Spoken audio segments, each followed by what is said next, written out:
حضرت عبداللہ بن عمرو بن عاص رضی اللہ تعالیٰ نے کہا کہ ہاں بس یہی وہ بات ہے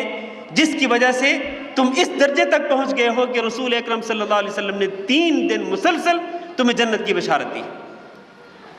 اس سے آپ اندازہ کر سکتے ہیں کہ اپنے دل کو حسد سے پاک کرنے کی کتنی بڑی فضیلت ہے۔ اللہ تعالیٰ اگر مومن کو یہ توفیق دے دے کہ وہ اپنے دل کو ہمیشہ پاک رکھے، بغض سے بھی، نفرت سے بھی، کدورتوں سے بھی، حسد سے بھی، اور اس طرح کی جو دیگر دل کی بیماریاں ہیں، ان بیماریوں سے اللہ تعالیٰ اگر مومن کو توفیق دے دے کہ وہ اپنے دل کو پاک رکھے، اور پھر اس کے ساتھ ساتھ وہ دین اسلام کے جو موٹے موٹے فرائض ہیں، اہم فرائض ہیں، وہ ان فرائض پر قائم رہنے والا ہو، اور دھوکہ نہ کرتا ہو، فریب نہ کرتا ہو، اور جھوٹ نہ بولتا ہو، خیانت نہ کرتا ہو، تو یہ جو چیزیں ہیں ان چیزوں کے ساتھ انسان جو ہے وہ اللہ تعالیٰ کے ہاں جنتی بن جاتا ہے۔ اللہ تعالیٰ سے دعا ہے کہ اللہ مجھے اور آپ کو جنتی بنائے، اللہ تعالیٰ مجھے اور آپ کو اپنے دلوں کو پاک کرنے کی توفیق دے۔ اب آئیے ذرا وہ قصہ بھی سن لیجئے کہ جو شخص حسد کرتا ہے اس کا انجام کیا ہوتا ہے۔ معتصم، ایک نام آپ نے سنا ہوگا، خلفاء میں سے ایک خلیفہ، اس کے پاس چند وزراء تھے، جیسا کہ کسی بھی خلیفے کے، کسی بھی حکمران کے وزراء ہوتے ہیں۔ ان میں سے ایک وزیر بڑا قریب تھا اس حکمران کے، اس معتصم کے۔ ہوا یہ کہ ایک شخص اہل عرب میں سے ایک بدوی، ایک دیہاتی معتصم کے پاس آتا ہے۔ معتصم اس سے محبت کر لیتا ہے اور اس کو اپنے قریب کر لیتا ہے۔ اب یہ جو وزیر جو بہت قریب تھا حاکم وقت کے معتصم کے، اس کے اندر حسد کی آگ بھڑک اٹھی، اور اس نے کہا کہ یہ کیسے ایک بدوی، ایک دیہاتی آیا ہے معتصم کے دربار میں، اور معتصم نے اس کو اپنا گرویدہ کر لیا ہے، اور اس کو بلکہ اپنے قریب کر لیا ہے، اور اس قدر قرب سے نوازتا ہے کہ جتنا قرب ہمیں نہیں ملتا ہے۔ حسد کی آگ جو ہے وہ بھڑک اٹھی۔ چنانچہ اس نے ایک سازش سوچی۔ سازش کیا تھی؟ اس نے اس بدوی، اس دیہاتی کو اپنے گھر میں بلایا کھانے پر، اور کھانے میں اس نے لہسن جو ہے وہ زیادہ سے زیادہ ڈلوایا اپنے گھر والوں سے، کہا کہ اس کھانے کے اندر لہسن زیادہ ڈال دو۔ جب کھانا کھا لیا اس نے، اس بدوی اور اس دیہاتی نے، تو کہنے لگا، یہ وزیر اس بدوی کو کہتا ہے کہ دیکھو تم نے لہسن بہت کھایا ہے، تمہارے منہ سے بدبو آ رہی ہے، دیکھنا جب تم خلیفہ کے دربار میں جانا تو اپنے منہ کو ذرا اچھی طرح سے بند کر لینا کپڑے کے ساتھ یا اپنے ہاتھ کے ساتھ، تاکہ خلیفہ کو بدبو نہ پہنچے، کہیں ایسا نہ ہو کہ خلیفہ تم سے نفرت کر لے۔ اس نے کہا ٹھیک ہے۔ اب یہ شخص، یہ وزیر جو ہے، یہ سب سے پہلے معتصم کے پاس پہنچتا ہے۔ ابھی وہ نہیں پہنچا، وہ راستے میں، لیکن یہ پہلے پہنچ جاتا ہے۔ وہاں جا کر خلیفہ سے کیا کہتا ہے؟ خلیفہ سے کہتا ہے، معتصم سے کہتا ہے کہ دیکھو وہ جو آدمی ہے نا، وہ بدوی، وہ دیہاتی، وہ آپ کے بارے میں بڑی بدگوئی کر رہا تھا، کہہ رہا تھا کہ یہ ہمارا خلیفہ جو ہے اس کے منہ سے بڑی بدبو آتی ہے۔ اب آپ دیکھ لیں کہ حسد کی وجہ سے وہ کس طرح کی سازش کرتا ہے۔ چنانچہ اسی دوران وہ بدوی بھی وہاں پر پہنچ جاتا ہے، اور جب وہ پہنچتا ہے وہاں پر دربار میں، خلیفہ کے دربار میں، تو اس نے اپنے منہ کو ڈھانک لیا، اپنے منہ پر اس نے ہاتھ رکھ لیا، اور بلکہ کپڑے کے ساتھ اس نے پردہ کر لیا کہ کہیں اس کے دل میں یہ بات تھی کہ کہیں اس نے جو لہسن کھایا ہے اس کی بدبو خلیفے تک نہ پہنچے۔ چنانچہ جب اس حالت میں گیا تو خلیفے نے دل میں کہا کہ ہاں یہ وزیر جو کہہ رہا تھا نا، یہ بالکل صحیح کہہ رہا تھا، واقعتاً یہ میری بدبو سے تنگ آ چکا ہے، اس لیے اس نے اپنے منہ پر ہاتھ رکھا ہوا ہے۔ اس نے ایک لیٹر لکھوایا، اور اپنے جو اس کے گورنرز تھے ان میں سے ایک کے نام اس نے لیٹر اس آدمی کو دیا، کہ کہا کہ یہ لیٹر لے کے جاؤ اس گورنر کے پاس۔ لیٹر میں کیا لکھا تھا؟ لیٹر میں یہ لکھا تھا کہ یہ اس خط کا جو حامل ہے، یعنی یہ جو خط لے کر کے تمہارے پاس آئے گا، اس کو دیکھتے ہی فوراً قتل کر دینا۔ چنانچہ یہ بدوی، یہ دیہاتی وہ لیٹر لے کر کے نکلتا ہے، اس کو پتہ نہیں کہ لیٹر کے اندر کیا لکھا ہوا ہے۔ جیسے ہی وہ خلیفہ کے محل سے نکلنا چاہتا ہے، یہ وزیر فوراً پہنچ جاتا ہے۔ وزیر آ کے اس کو کہتا ہے کہ دیکھو تم جا رہے ہو اس گورنر کے پاس، تو تم کیوں اپنے آپ کو خواہ مشقت میں ڈالتے ہو؟ اتنا لمبا سفر کر کے جاؤ گے تو تم نہ جاؤ، تمہاری جگہ پہ میں چلا جاتا ہوں، میں تمہیں 2000 دینار دیتا ہوں۔ اس نے کہا کہ ٹھیک ہے، اگر تم اس طرح کہتے ہو مجھے تو ٹھیک ہے، آپ 2000 دینار مجھے دے دیں، اور یہ لیٹر آپ لے جائیں اور اس گورنر تک پہنچا دیں۔ چنانچہ وزیر نے وہ لیٹر اس سے لے لیا، اس کو 2000 دینار دے کر چلا گیا، اس گورنر کے پاس پہنچا۔ گورنر نے جیسے ہی دیکھا دیکھتے ہی اس وزیر کو گولی مار دی، اس کو قتل کر دیا۔ چند دن گزرے، خلیفہ نے اس وزیر کو اپنے دربار میں نہیں دیکھا، معتصم نے نہیں دیکھا، تو اس نے پوچھا کہ فلاں وزیر جو ہے وہ چند دنوں سے میرے پاس نہیں آ رہا، وجہ کیا ہے؟ تو لوگوں نے بتلایا کہ آپ نے اصل میں جس بدوی کو بھیجا تھا، جس دیہاتی کو بھیجا تھا کہ وہ یہ رقعہ لے کر کے وہاں اس گورنر تک پہنچائے، وہ اب تک زندہ ہے، موجود ہے۔ خلیفہ نے کہا فوراً بلاؤ اس کو۔ اس بدوی دیہاتی کو بلایا گیا، اس سے پوچھا کہ ماجرا کیا ہے؟ تو اس نے بتلایا کہ دراصل جو رقعہ آپ نے مجھے دیا تھا وہ رقعہ اس وزیر نے مجھ سے لے لیا تھا، اور اس نے مجھے 2000 دینار دے دیے تھے۔ وہ جب اس گورنر کے پاس پہنچا تو گورنر نے اس کو قتل کر دیا، اور میں زندہ ہوں۔ اللہ تعالیٰ جس کو زندہ رکھنا چاہے وہ زندہ ہی رہتا ہے۔ تو خلیفہ نے سمجھ لیا، خلیفہ نے کہا کہ ہاں یہ اصل میں اس حسد کا نتیجہ ہے جس حسد میں وہ وزیر مبتلا تھا۔ میرے بھائیو، اس سے آپ اندازہ کر چکے ہوں گے کہ حسد جو ہے اس کی عاقبت، اس کا انجام جو ہے وہ کس قدر برا ہوتا ہے۔ حسد انسان کو دنیا کے اندر بھی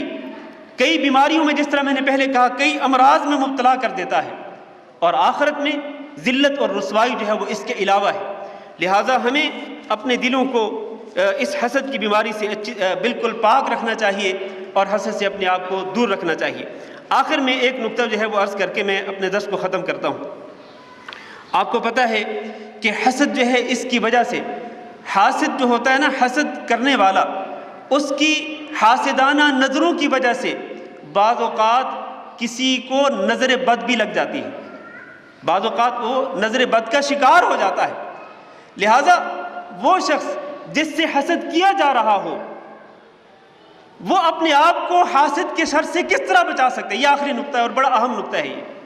کہ جس سے حسد کیا جا رہا ہو وہ اپنے آپ کو حاسد کے شر سے کس طرح بچا سکتا ہے۔ سب سے پہلی بات یہ،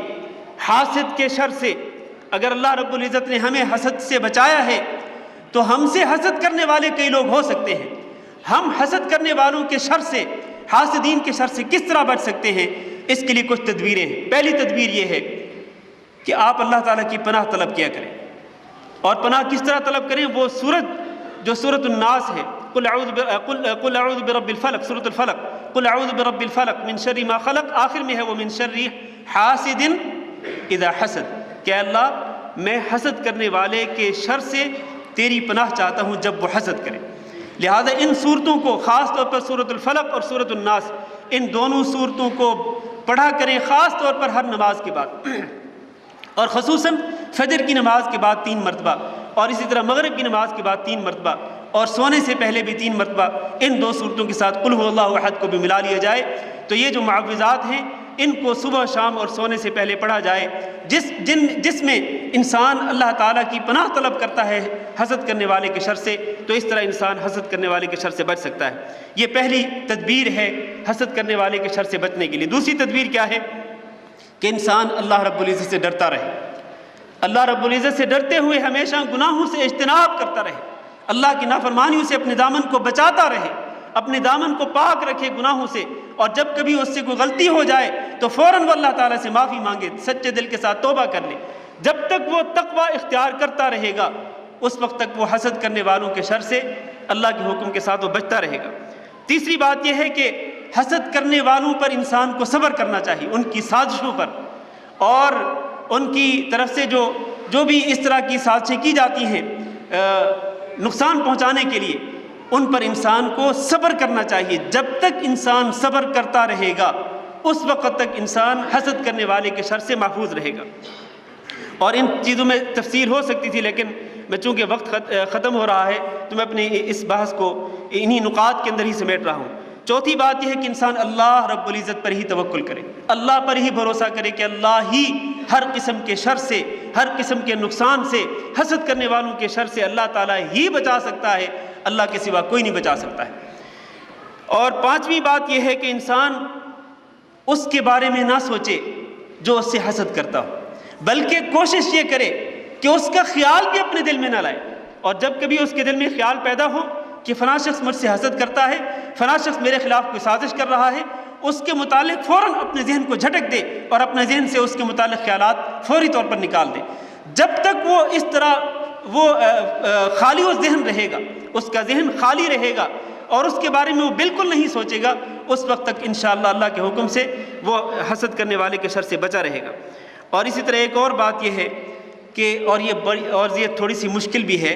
وہ یہ ہے کہ جو شخص آپ سے حسد کر رہا ہو، آپ اس حسد کے مقابلے میں کیا کریں؟ آپ اس پر احسان کریں۔ ادفع باللتی ہی احسن لا تستوی الحسنۃ ولا السیئۃ ادفع باللتی ہی احسن۔ جو شخص آپ سے حسد کر رہا ہے نا، آپ اس پر احسان کریں، آپ اس کی برائی کا بدلہ نیکی کے ساتھ دیں۔ جب آپ اس پر نیکی کریں گے تو پھر کیا ہوگا؟ اللہ فرماتے ہیں فَإِذَا الَّذِي بَيْنَكَ وَبَيْنَهُ عَدَاوَةٌ كَأَنَّهُ وَلِيٌّ حَمِيمٌ۔ آج جو شخص آپ سے حسد کر رہا ہے اور آپ کے خلاف سازشیں کر رہا ہے اور آپ کو نقصان پہنچانا چاہتا ہے، اگر آپ اس پر صدقہ کریں گے، اس پر احسان کریں گے، اس کے ساتھ نیکی کریں گے، اس سے اچھا سلوک رکھیں گے، تو کل کو یہی شخص جو ہے یہ آپ کا گہرا دوست بن جائے گا۔ كَأَنَّهُ وَلِيٌّ حَمِيمٌ۔ تو یہ بھی ایک تدبیر ہے حاسد کے شر سے بچنے کی، جس کی ہمیں تعلیم دی گئی ہے۔ آخری بات یہ ہے کہ اللہ رب العزت پر، جس طرح میں نے پہلے کہا، اپنا ایمان جو ہے وہ مضبوط بنائیں، اللہ پر ایمان، کہ اللہ رب العزت کے سوا کوئی نقصان سے نہیں بچا سکتا ہے، نقصان سے نہیں بچا سکتا ہے، نجات نہیں دے سکتا ہے۔ قُلْ لَن يُصِيبَنَا إِلَّا مَا كَتَبَ اللَّهُ لَنَا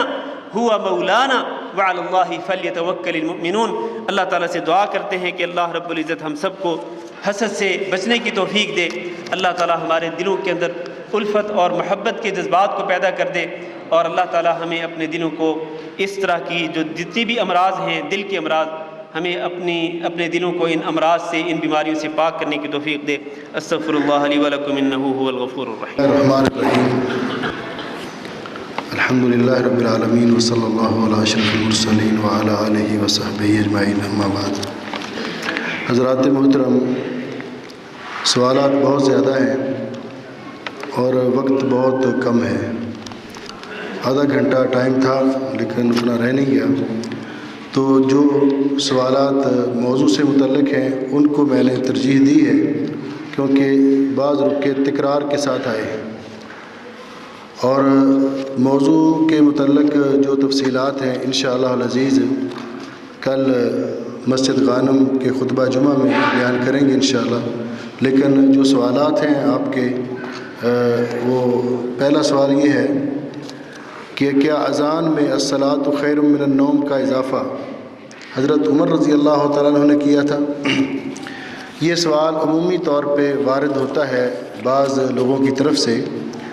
کہ رسول اکرم صلی اللہ علیہ وسلم نے جو اذان سکھائی تھی اس میں الصلاۃ خیر من النوم آپ نے نہیں سکھایا، یہ بعد میں اضافہ کیا گیا، حالانکہ یہ بات سرے سے غلط ہے۔ سنن ابو داؤد کے اندر یہ روایت موجود ہے کہ نبی کریم علیہ السلام نے جب حضرت ابو محذورہ کو اذان سکھائی، اور اس اذان کے اندر جب آپ